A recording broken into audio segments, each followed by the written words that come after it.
Hello students, how are you? Fine. Okay. Today I want to discuss classification of solids based on electrical conductivity. Band theory. आज हम देखिए solid state पढ़ते पढ़ते बहुत दिन हो गए। ये टॉपिक काफ़ी लंबा है। कई प्रकार से दो प्रकार से हम इसका क्लासिफिकेशन कर चुके हैं सॉलिड सबस्टेंसेस का। आज हम इसको इलेक्ट्रिकल कंडक्टिविटी के आधार पर वेस्ट करके क्लासिफिकेशन करने जा रहे हैं। There are three types of solid substances, that is number one insulator, number second semiconductor and number third conductors. ध्यान रखिएगा, इलेक्ट्रिकल कंडक्टिविटी के आधार पर सबस्टेंसेस को सॉलिड को थ्री टाइप्स में डिवाइड किया गया है, इंसुलेटर में, सेमीकंडक्टर में और कंडक्टर में। इंसुलेटर क्या है, सेमीकंडक्टर क्या है और कंडक्टर है क्या, वो पहले समझिए। मैं इसकी बैंड थ्योरी आपको क्लियर करता हूं। ये बैंड जो बने हुए हैं, ये ऊपर वाले हिस्से को बोलते हैं कंडक्शन बैंड, नीचे वाले को बोलते हैं बैलेंस बैंड। ध्यान रखिए, conduction band, balance band, conduction band और बैलेंस बैंड। जो बीच वाला ये जो गैप है, ये वाला गैप, इसे बोलते हैं फॉरबिडन गैप। ये फॉरबिडन गैप देखिए, इनका फॉरबिडन गैप ज़्यादा है, इंसुलेटर का, सेमीकंडक्टर का फॉरबिडन गैप थोड़ा है और कंडक्टर का फॉरबिडन गैप बिल्कुल भी नहीं है, जीरो है। मैंने इनकी फुल फॉर्म ये यहाँ पे लिख दी है। बैलेंस वी बराबर बैलेंस बैंड, सी वी बराबर कंडक्शन बैंड और एफ जी बराबर फॉरबिडन गैप। ध्यान रखिएगा, क्योंकि यहाँ जगह थोड़ी कम थी तो मैं फुल फॉर्म वहाँ पर लिख दी। अब इसको ध्यान रखेंगे। अब ये समझने की कोशिश करेंगे कंडक्शन बैंड क्या है और बैलेंस बैंड है क्या। एक हम कोई देखिए इलेक्ट्रॉनिक कॉन्फ़िगरेशन लिखते हैं, सिलिकॉन का लिखते हैं। देखिए सिलिकॉन का, सिलिकॉन जो है ना, सिलिकॉन का एटॉमिक नंबर होता है 14। So the electronic configuration of silicon will be 1s2 2s2 2p6 3s2 3p2 and 3d0। 2 और 2 4, 4 और 6 10 हो गया, 10 और 2 12, 12 और 2 14 और थर्ड सेल में ध्यान रखिएगा 3d भी आएगा, लेकिन उसमें कोई इलेक्ट्रॉन नहीं होगा, वो एम्प्टी होगा बिल्कुल। अब इसमें एम्प्टी में देखिए, मैं इसको अलग से दोबारा लिखता हूँ, इसको कंप्लीट एक साथ लिखता हूँ। देखिए 3s2 3p2 और 3d0, this is balance cell. ध्यान रखिएगा, balance cell. Outermost cell को वैलेंस सेल बोला जाता है। ये थर्ड जो है ना बैलेंस सेल है, ये आउटर मोस्ट है सिलिकॉन के लिए, बैलेंस सेल है। अब बैलेंस सेल में देखिए, ये जो एस है ना, एस ऑर्बिटल में मैक्सिमम 2 इलेक्ट्रॉन होते हैं। सो उसमें है पी में कितने होते हैं, 6। पी के ऑर्बिटल होते हैं, ध्यान रखिएगा, पी के ऑर्बिटल होते हैं 3 ऑर्बिटल्स होते हैं पी के। इनके नाम होते हैं पी एक्स, पी वाई और पी जेड। 2 इलेक्ट्रॉन इसमें होंगे, 1 2 3 4 5 एंड 6। तो पी में जो है ना, पी ऑर्बिटल में, पी सबसेल में मैक्सिमम इलेक्ट्रॉन कितने होते हैं, 6। एस में होते हैं 2, तो एस कंप्लीट भरा हुआ है, पी कंप्लीट भरा हुआ नहीं है और डी में तो एक भी इलेक्ट्रॉन नहीं है। ध्यान रखिएगा। अब है क्या, इसमें मैं एक एग्जांपल देके आपको देखो समझाता हूं। जैसे मान लीजिए एस, पी और डी। एस को जो है ना, एस नाम का कोई बालक है, उसे 2 रोटी की भूख लगती है। सपोज एस नाम का जो बालक है, जो स्टूडेंट है, उसे 2 रोटी चाहिए, तो उसका पूरा पेट भर जाएगा। ध्यान रखिएगा। और उसे हमने 2 रोटी दे दी, देखो उसकी भूख है 2 रोटी की, अब 2 रोटी उसको दे चुके हैं, तो इसका पूरा पेट भर गया। ध्यान रखिएगा। और पी की भूख होती है 6 रोटी की। पी को कितनी रोटी चाहिए खाने के लिए, पेट भरने के लिए, 6। लेकिन मिली कितनी है इसको, मिली कितनी है 2, तो इसका पेट खाली है। और डी की भूख होती है कितनी रोटी की, 10 रोटी की। ये थोड़ा सा बड़ा है, एस सबसे छोटा है, पी उससे बड़ा है, डी उससे बड़ा है, एफ उससे भी बड़ा होता है, लेकिन एफ की हम इस पे बात नहीं करेंगे, है नहीं वो। तो देखिए डी की भूख होती है 10 रोटी की और इसे तो एक भी नहीं मिली। ये इसका पेट तो बिल्कुल भी खाली है, इसका पेट पूरा भरा हुआ है, इसका पेट भी खाली है और इसका तो बिल्कुल भी खाली है। तो जिसका पेट ज्यादा भर गया, जिसका पेट पूरा भर गया है, वो समझ लीजिए कि वो वजन से भारी हो गया, वो शांत बैठ जाएगा। ऐस का पेट पूरा भर गया, वो शांत हो गया, मुझे भैया दुनियादारी से कोई मतलब नहीं है, मेरा पेट पूरा भर चुका है। ये थोड़ा सा बिलबिलाएगा, भूखा है, इसे 4 रोटी और चाहिए, लेकिन ये तो बहुत ही परेशान है, इसे कितनी चाहिए 10, लेकिन इसके पास तो एक भी नहीं है। तो देखिए यहाँ पर इसका पेट पूरा भर गया है, तो इसको समझने की कोशिश करें। इसको देखिए मैं क्लियर कर रहा हूँ, कंडक्शन बैंड क्या है, बैलेंस बैंड क्या है। अगर ये आपको पल्ले पड़ जाएगा तो कोई दिक्कत नहीं आएगी, कोई प्रॉब्लम नहीं आएगी आपको। देखिए तो जो 3s है ना, 3s पूरा भर गया। ऐसे मान लीजिए कि ये 3s है जिसमें 2 इलेक्ट्रॉन है, ये 3s सबसे नीचे रहेगा क्योंकि इसका वजन ज्यादा हो गया, इसका वेट ज्यादा हो गया, इसका पेट पूरा भर गया। इसके ऊपर रहेगा P, ये ऐसे कर लेते हैं, 3s हमने इसको लिख दिया और इसको लिख दिया 3p। इसके ऊपर रहेगा P, थोड़ा सा हल्का है, P हल्का है तो थोड़ा सा ऊपर को रहेगा, और D तो बिल्कुल ही हल्का है, ये तो परेशान है, भागता फिर रहा है रोटी के लिए, भूख आई है। तो ये D हो गया देखो ऊपर, ये हो गया 3D। 3s का पेट पूरा भरा हुआ है, भारी है, नीचे रहेगा, 3p थोड़ा सा हल्का है, ऊपर रहेगा, और 3d तो बहुत ज्यादा हल्का है, ये ऊपर रहेगा। तो ध्यान रखना, ऊपर वाले को हम बोलेंगे कंडक्शन बैंड, इसे इलेक्ट्रॉन चाहिए, इसके पास एक भी इलेक्ट्रॉन नहीं है, इसे इलेक्ट्रॉन चाहिए, इसे बोलेंगे कंडक्शन बैंड। और जो नीचे वाला हिस्सा है इसे बोलेंगे बैलेंस बैंड, जिनमें इलेक्ट्रॉन है इनको बोलेंगे बैलेंस बैंड, इसे बोलेंगे कंडक्शन बैंड। तो ये वाला जो पूरा ऊपर वाला हिस्सा है ना, ये वाला, ये जो पार्ट है इसे बोलेंगे कंडक्शन बैंड, इसे बोलेंगे बैलेंस बैंड। और जो बीच का ये जो गैप है, ये वाला गैप, ये जो गैप आ गया है, ये है फॉरबिडन गैप। इतना क्लियर हो गया, बैलेंस बैंड, कंडक्शन बैंड और फॉरबिडन गैप। ध्यान रखिएगा, जो ये भरे हुए हैं वो बैलेंस बैंड बनाएंगे, और जो खाली हैं, जो एम्प्टी हैं, जो हल्के हैं वजन में, वो बनाएंगे कंडक्शन बैंड। और हल्का वाला ऊपर रहता है, भारी वाला नीचे रहता है, तो बैलेंस बैंड नीचे रहेगा और कंडक्शन बैंड ऊपर रहेगा। यही सब में कंडीशन है, ध्यान रखिएगा। तो इतना आपको क्लियर हो गया होगा। अब मैं देखिए आगे इसको क्लियर करता हूं।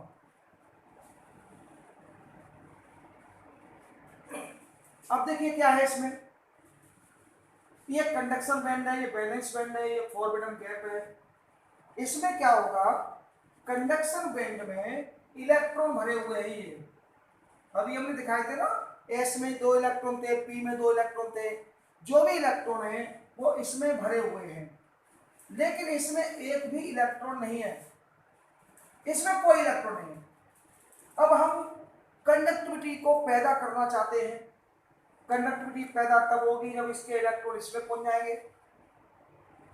ध्यान रखिए, तो इनके इलेक्ट्रॉन को हम एक्साइटेड करेंगे एनर्जी देकर के। इनके इलेक्ट्रॉन अगर एनर्जी लेकर के इस कंडक्शन बैंड में चले जाते हैं, सपोज अगर चले जाते हैं, मान लीजिए ऐसे इलेक्ट्रॉन जा रहे हैं, मान लीजिए आप कल्पना करिए, और एनर्जी लेकर के इन इलेक्ट्रॉन को हमने एनर्जी दी। एनर्जी कितनी चाहिए, 5 इलेक्ट्रॉन वोल्ट या फिर इससे ज्यादा, वेरी हाई एनर्जी चाहिए। रखिएगा, ये वेरी हाई एनर्जी चाहिए, इसको वेरी हाई एनर्जी चाहिए। इनको थोड़ी सी लो चाहिए और इनको तो कुछ भी नहीं चाहिए, ये लो में आएंगे, लो एनर्जी, और ये वेरी हाई एनर्जी चाहिए इनको। इनको कितनी चाहिए, 5 इलेक्ट्रॉन वोल्ट या फिर इससे ज्यादा इन इलेक्ट्रॉन को। और 1 इलेक्ट्रॉन जो वोल्ट है ना, वो किसके बराबर होता है, ये नोट कर ले, 1 इलेक्ट्रॉन वोल्ट बराबर होता है 1.6 इंटू 10⁻⁹ -19 जूल। तो फिर 5 इलेक्ट्रॉन वोल्ट कितना हो गया? 5 इलेक्ट्रॉन वोल्ट ये हो जाएगा 1.6 का 5 में मल्टीप्लाई कर देंगे 8.0 इंटू 10⁻⁻19 जूल। इतनी एनर्जी अगर, इतने जूल एनर्जी अगर इन इलेक्ट्रॉन को मिल जाएगी तो ये वाले इलेक्ट्रॉन इसमें प्रवेश कर जाएंगे। But this energy is very high, so it is impossible to give these electrons. If these electrons do not gain this energy, then these will not be excited and do not enter in this band। ध्यान रखिएगा। तो अब क्या हुआ, देखिए इतनी energy चाहिए इस बैंड में जाने के लिए इन इलेक्ट्रॉन को, और ये एनर्जी बहुत ज्यादा है, इसलिए इस एनर्जी को लेकर के ये इलेक्ट्रॉन इसमें नहीं पहुंच पाएंगे। इसके लिए देखिए मैं छोटा सा एक एग्जांपल और देता हूं आपको, बिल्कुल प्रैक्टिकली घरेलू एग्जांपल दे रहा हूं। मान लीजिए एक कोई सपोज ये कोई नाली है, पानी बह रहा है, पानी, ये नाली बह रही है, इतनी चौड़ी नाली है। मान लीजिए कोई स्टूडेंट, छोटा सा स्टूडेंट इस किनारे पर खड़ा हुआ है और इस किनारे से कूद करके जंप लगा करके वो यहाँ आना चाहता है। बीच में ये पानी फ्लो हो रहा है, वाटर फ्लो हो रहा है लड़के का, ये जो गैप है ना, ये वाला गैप फॉरबिडन गैप है, ये इधर का किनारा नीचे का, ये इलेक्ट्रॉन है। इलेक्ट्रॉन वैलेंस बैंड से कंडक्शन बैंड में जाना चाहता है। अब इलेक्ट्रॉन को हमने एक कंपेयर कर दिया एक बालक से, स्टूडेंट से। ये वाला स्टूडेंट जो है ना यहाँ कूद के जाना चाहता है, पार करना चाहता है, स्कूल जाना चाहता है, बीच में नाला बह रहा है। अब क्या होगा, देखिए यहाँ से यहाँ आने के लिए बहुत ज्यादा एनर्जी चाहिए उसको, जिसके अंदर बहुत ज्यादा एनर्जी होगी वो शायद पार कर जाएगा, और जिसके अंदर एनर्जी कम होगी वो इसको पार नहीं कर पाएगा। लेकिन आप यहाँ ये मान करके चलें कि ये इसकी वृत्त चौड़ाई है ना वो बहुत ज़्यादा है, यानी अधिक एनर्जी वाला भी इसको क्रॉस नहीं कर पाएगा, यहाँ नहीं आ पाएगा। और जब यहाँ नहीं आ पाएगा तो वो स्कूल नहीं पहुँच पाएगा। ऐसे मान लीजिए स्कूल नहीं पहुँच पाएगा, तो ऐसी यही देखिए यहाँ पर है कि ये वाला इलेक्ट्रॉन, ये वाले जो इलेक्ट्रॉन है ना, इनको इतनी एनर्जी चाहिए और ये इतनी एनर्जी इनको मिलेगी नहीं, और ये इलेक्ट्रॉन इसमें आ नहीं पाएंगे, तो इसमें कंडक्टिविटी 0 रहेगी। ध्यान रखिएगा, इनमें इलेक्ट्रिसिटी फ्लो नहीं होगी। एग्जाम्पल हो सकते हैं रबर है, गिलास है, नॉन मेटल ईटीसी। ध्यान रखिएगा। अब आते हैं हम लोग सेमीकंडक्टर पर। सेमीकंडक्टर में क्या है, देखिए वैलेंस बैंड में ये इलेक्ट्रॉन भरे हुए हैं, कंडक्शन बैंड में एक भी इलेक्ट्रॉन नहीं है। ध्यान रखिएगा। लेकिन इसके लिए जो फॉरबिडन गैप है थोड़ा सा छोटा हो गया है की बार, जिसके लिए एनर्जी कितनी चाहिए इनको, 3 इलेक्ट्रॉन वोल्ट या फिर इससे कम चाहिए इनको। जब कम चाहिए तो अब देखिए क्या होगा, अब ये जो ब्रीथ है ना, जो चौड़ाई है नाले की, अगली बार क्या हुआ कि ये चौड़ाई है ना नाले की थोड़ी कम हो गई। ये स्टूडेंट जंप लगा करके यहाँ आना चाहता है, ये चौड़ाई इसकी कम हो गई है। तो बिल्कुल प्रैक्टिकली एग्जाम्पल है, घरेलू एग्जाम्पल है। ये बालक जो है ना थोड़ी सी एनर्जी को लेकर के भी, थोड़ी सी एनर्जी के साथ भी पार कर जाएगा, जंप लगा करके इधर आ जाएगा। इसीलिए ये वाले इलेक्ट्रॉन जंप लगा करके इस एनर्जी को लेकर के, इससे कम एनर्जी को लेकर के इसमें आ जाते हैं, और जब इसमें आ जाते हैं तो इसमें कंडक्शन आ जाता है और इलेक्ट्रिसिटी फ्लो होना चालू हो जाती है। इसीलिए बोलते हैं इनको सेमीकंडक्टर। सेमीकंडक्टर क्यों बोलते हैं, सेमीकंडक्टर इसलिए बोलते हैं कि पहले तो इसमें कंडक्टिविटी फ्लो होती नहीं है, लेकिन जब थोड़ी सी एनर्जी मिल जाती है इलेक्ट्रॉन को तो एक्साइटेड होकर के इसमें आ जाते हैं, तो कंडक्टिविटी फ्लो होना चालू हो जाती है। इसीलिए बोलते हैं सेमीकंडक्टर। ओके, इनमें देखिए एनर्जी कितना है, लो। इसकी एनर्जी कितनी है, वेरी हाई, क्यों, गैप बहुत ज्यादा हाई है। अब आते हैं कंडक्टर पर। कंडक्टर में क्या देख रहे हैं आप, कंडक्टर में ये बैलेंस बैंड है, ये कंडक्शन बैंड है, और ये दोनों बैंड एक दूसरे को ओवरलैप कर रहे हैं। ओवरलैप का मतलब क्या है, देखिए मैं इशारा करके आपको समझा रहा हूँ। ये देखिए इंसुलेटर जो है ना, ये इतना गैप है, ये मेरा इशारा देखे, ये बैलेंस बैंड है, ऊपर वाला ये कंडक्शन बैंड है, और इन दोनों में इतना बड़ा गैप है, इतना बड़ा गैप। और जब ये सेमीकंडक्टर की बात आती है तो गैप छोटा हो गया, देखो ये। और जब कंडक्टर की बात आती है तो फॉरबिडन गैप जब हम ऐसे रख देंगे तो फॉरबिडन गैप कितना हो गया, 0। लेकिन उसमें तो हो गया ओवरलैप, ये हो गया, ये कंडीशन आ गई, ये आ गई। अब 0 से तो कम हो नहीं सकता, तो फॉरबिडन गैप हो गया 0। अब इसके इलेक्ट्रॉन इसमें जाने हैं, यार के इसके इलेक्ट्रॉन इसमें जाने हैं, ये तो टच कर रहे हैं आपस में, एनर्जी की जरूरत ही नहीं है। कहने का मतलब है, अगर मान लीजिए इस नाली की जो चौड़ाई है ना, इस नाली की चौड़ाई अगर 0 कर दी जाए मान लो, और वो जो ऊपर वाली जो दूसरा वाला जो किनारा था वो हमने इसी के ऊपर कर दिया, पहले वाले किनारे के ऊपर ही दूसरा वाला किनारा कर दिया, कहने का मतलब नाली तो खत्म हो गई। अब मान लीजिए एक बालक जंप लगाना चाहता है पार करने के लिए, अब बताओ उसके लिए एनर्जी की क्या जरूरत है, वो जंप लगाने की क्या जरूरत है, अब तो ऐसे निकल जाएगा पार वो, ध्यान रखें। इसीलिए यहाँ पर फॉरबिडन गैप 0 हो गया है, तो इसके लिए एनर्जी की भी जरूरत नहीं है, और इसके इलेक्ट्रॉन आराम से इजीली, इसके इलेक्ट्रॉन जो है ना इजीली, ध्यान रखें, कंडक्शन बैंड में चले जाएंगे। कंडक्शन बैंड में ये इलेक्ट्रॉन भी जाएंगे इधर, लेकिन इनको एनर्जी चाहिए, और ये इलेक्ट्रॉन नहीं जा पाएंगे।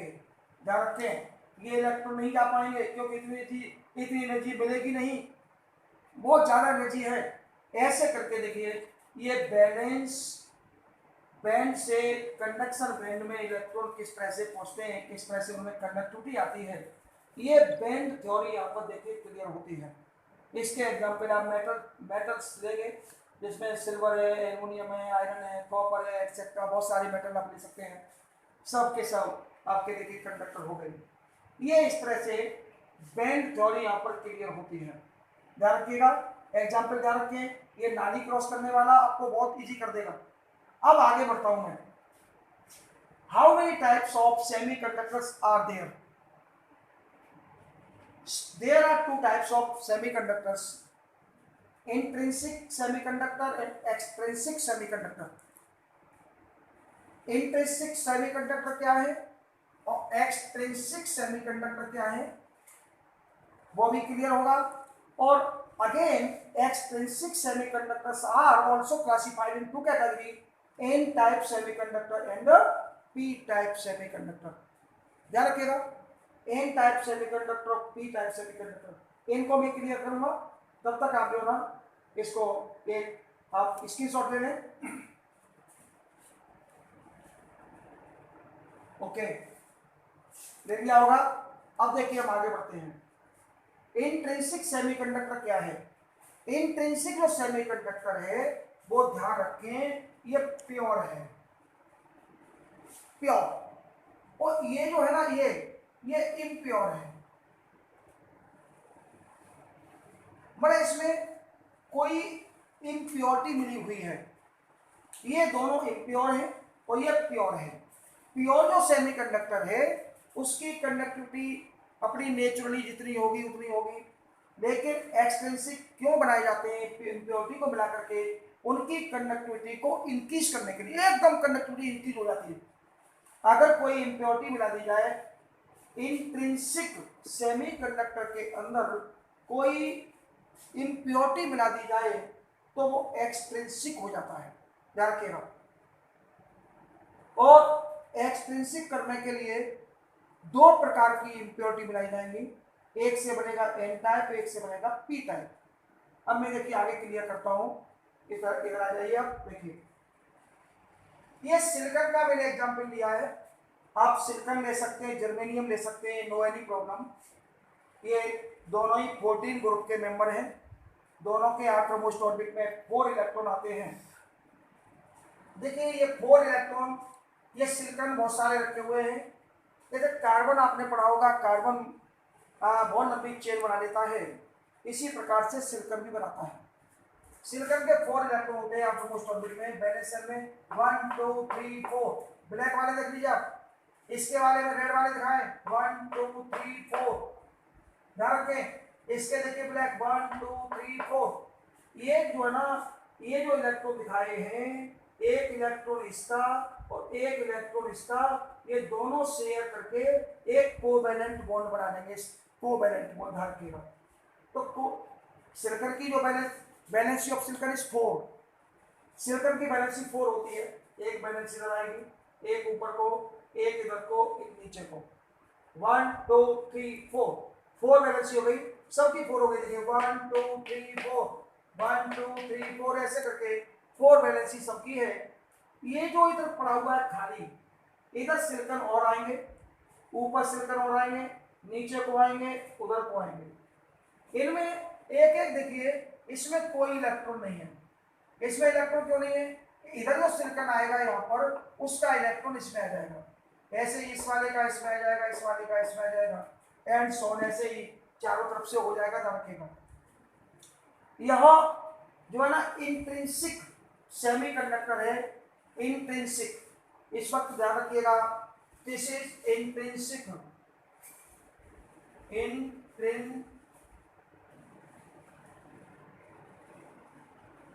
इंट्रिंसिक सेमीकंडक्टर, ध्यान रखिएगा।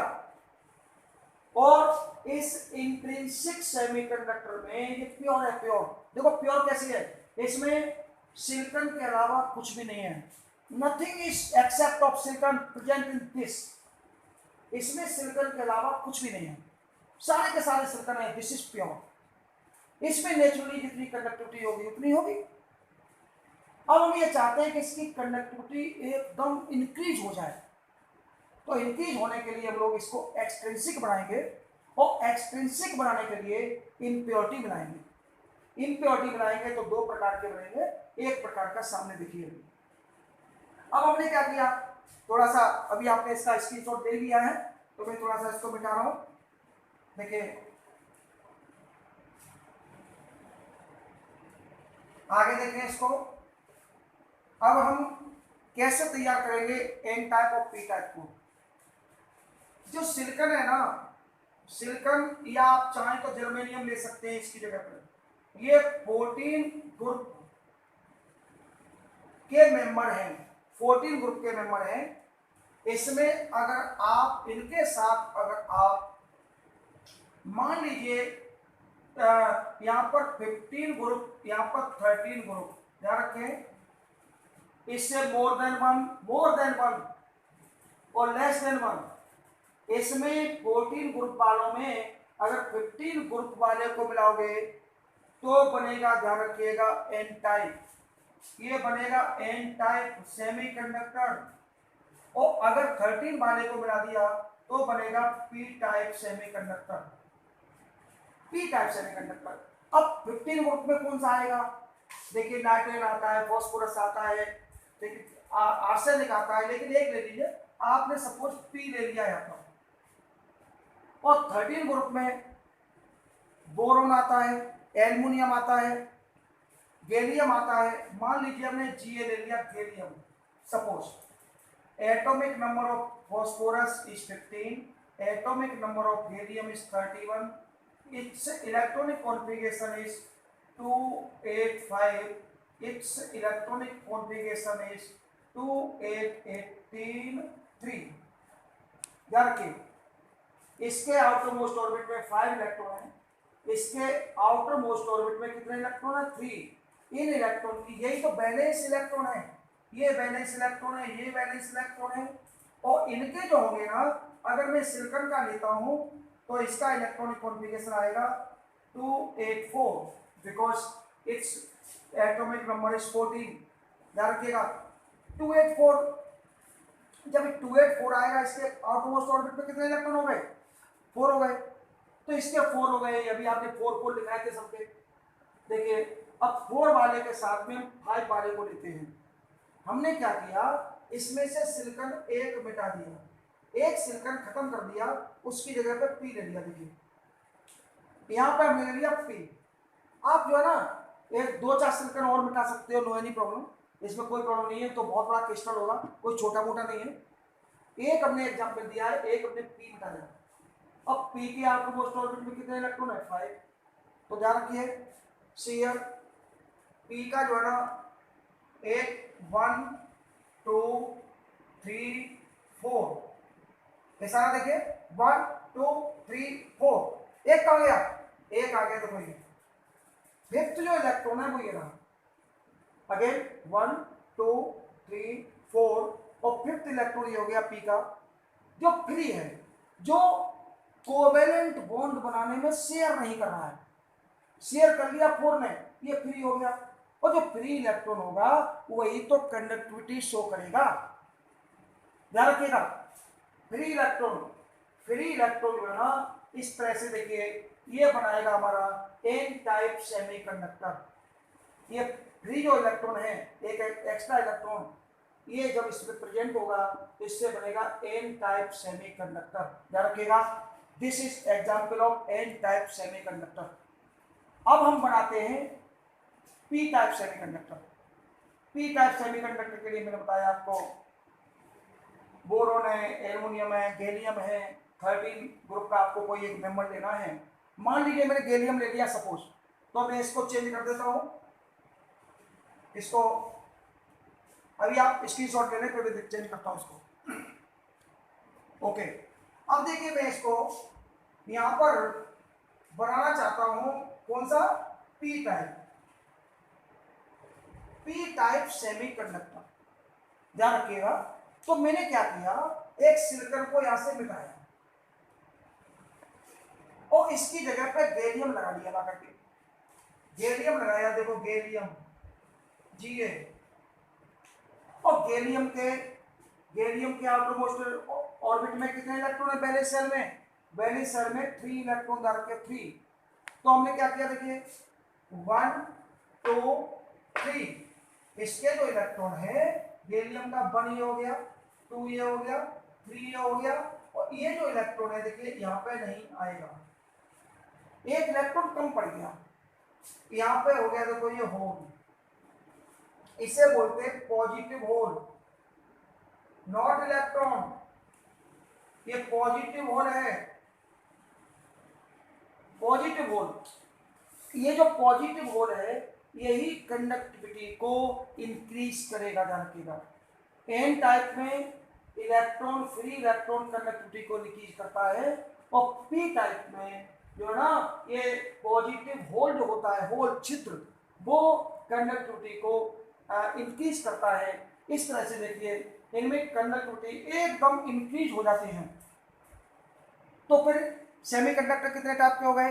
सबसे पहले इंसेंट्रिक, फिर एक्सेंट्रिक, और एक्सेंट्रिक कितने प्रकार के हो गए? 2 टाइप के। वो कौन कौन से? एन टाइप और पी टाइप। अब जो एन टाइप पी टाइप हो गए ना, मैं थोड़ा सा बता देता हूँ, एन टाइप और P type. N type semiconductor, P type semiconductor, इनको आपस में सैंडविच करके हम, हाँ देखिए एन, अब ये आपके सेमीकंडक्टर तो हो गए एन टाइप और पी टाइप। इनका यूज क्या होगा? इनका यूज ट्रांजिस्टर बनाने में होगा। रखिएगा, ट्रांजिस्टर बनाने में, जो बात की बात है, आप फिजिक्स में पढ़ेंगे इसको डीपली, इलेक्ट्रॉनिक्स में।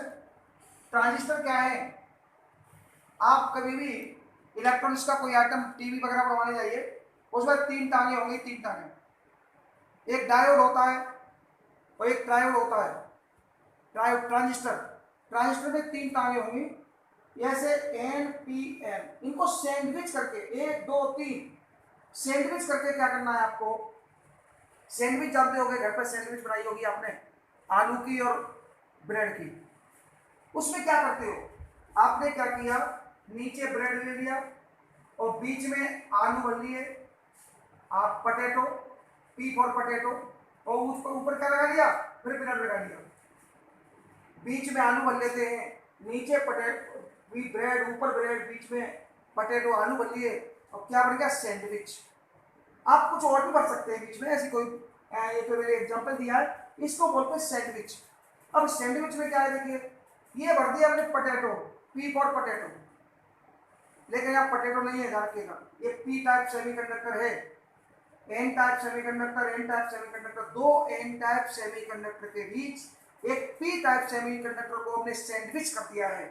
इस तरह से एनपीएन ट्रांजिस्टर का निर्माण हुआ। और अगर मान लीजिए हमने क्या किया, दो पी टाइप सेमीकंडक्टर ले लिए और बीच में उनके एन टाइप सेमीकंडक्टर को सैंडविच कर दिया, तो पीएनपी बन गया। ये दूसरा ट्रांजिस्टर बन गया, एनपीएन और पीएनपी। इस तरह से करके देखिए हमें इनका यूज लाइफ में आगे फ्यूचर में करेंगे, एन टाइप और पी टाइप सेमीकंडक्टर का ट्रांजिस्टर बनाने में। तो इस तरह से देखिए आज आपका ये तीसरा classification, third classification of solid substances complete हुआ। ध्यान रखेंगे, थर्ड टाइप से में एक ये कंप्लीट हो गया है क्लासिफिकेशन। एक फोर्थ टाइप और बचा है क्लासिफिकेशन का, जो कि है मैग्नेटिज्म के आधार पर। मैग्नेटिज्म के आधार पर इसके बाद जो क्लासिफिकेशन होगा वो सॉलिड सब्सटेंसेस का, वो मैग्नेटिज्म, मैग्नेटिक प्रॉपर्टी के आधार पर क्लासिफिकेशन होगा, और ये इलेक्ट्रिकल कंडक्टिविटी के आधार पर हुआ है। ठीक है ना। तो ये थर्ड क्लासिफिकेशन हो गया कंप्लीट, और इसको समझने की कोशिश करें। Thanks for you.